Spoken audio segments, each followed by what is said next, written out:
Prvo zagrebačko izdanje festivala kantautora Kantarion okupilo je u klubu kazališta Komedija brojne majstore pera i nota, pristiglih iz čitave Europe.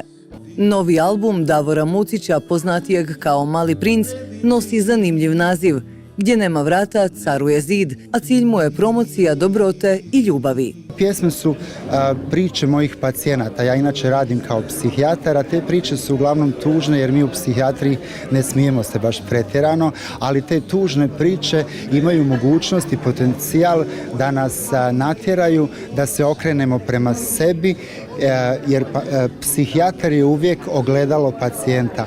I ove pjesme, ako ih slušate i razumijete, pomoći će vam da sebe vidite sa distance, jer mi sebe prije svega moramo vidjeti sa distance, zato koristimo ogledalo ili dobre prijatelje, ili zato idemo na terapiju, da naučimo nešto o sebi i na taj način postanemo bolji ljudi. To je moj cilj, da na ljude djelujem, da postanu bolji i da ovaj svijet bude bolje mjesto za življenje. Ali ono što u diskografiji je važno, to je da albumi imaju i svoju promociju, pa evo do vas je gospodin Davor Mucić. Naime, Mali princ je album koji je prije nekoliko mjeseci objavljen isto pod etiketom Croatia Records. Vi ste nedavno imali promociju u Beogradu. Ja sam prije svega psihijatar, a ove promocije i brojni intervjui su jedina prilika da ja nešto kažem. Kao psihijatar naučio sam slušati i postavljati pitanja, jer je to jedini način da nešto naučim. Sve što ja znam, znao sam jučer i mogao bih to pričati i sutra, ali to što vi znate, ja mogu čuti samo u trenutku kada vas pitam. I zato pokušavam promovirati kulturu slušanja i znatiželje. Kažu, znate, umjetnik pronađe dijete u sebi. To dijete ne znači da si mali, nego da si znatiželjan. A znatiželju iskazujemo i tako što pitamo kako ste, što radite, imate li problem.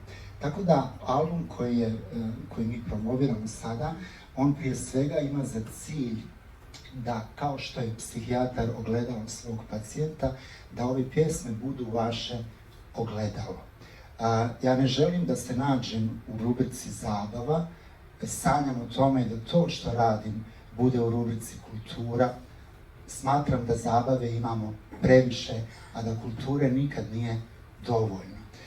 Cilj ovih pjesama je da vas učine boljim ljudima, a osobito sam ponosan na Biser, pjesmu od Sarajeva do Banja Luke, koja je snimljena prije 20 godina, na kojoj sudjeluje oko 100 umjetnika iz cijelog svijeta, uključujući i Dadu Topića, Vajtu, Alena Islamovića, Kornelija Kovača, Esmu Redžepovu, par horova, a koja je bila dio jednog velikog humanitarnog projekta kojeg sam pokrenuo sa ciljem pomoći djeci žrtvama rata. Tako da sve što radim ima za cilj da pomogne vama i svijetu da bude bolje mjesto za življenje.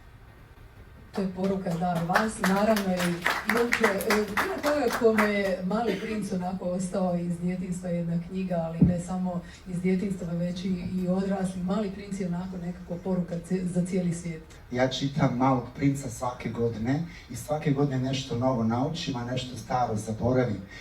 Ove godine pamtim rečenicu: od ljudi očekujte samo ono što vam mogu dati. I mislim da je to dosta mudro, kao i mnoge druge stvari. Ali nikad ne zaboravite da se prave stvari vide srcem, a ne očima. Eto. Apsolutno se slažem. Ja se nadam da ćemo mi večeras doživjeti samo apsolutno jednu ljubav i ljepotu glazbe, kao što je sinoć i završila prva večer All We Need Is Love.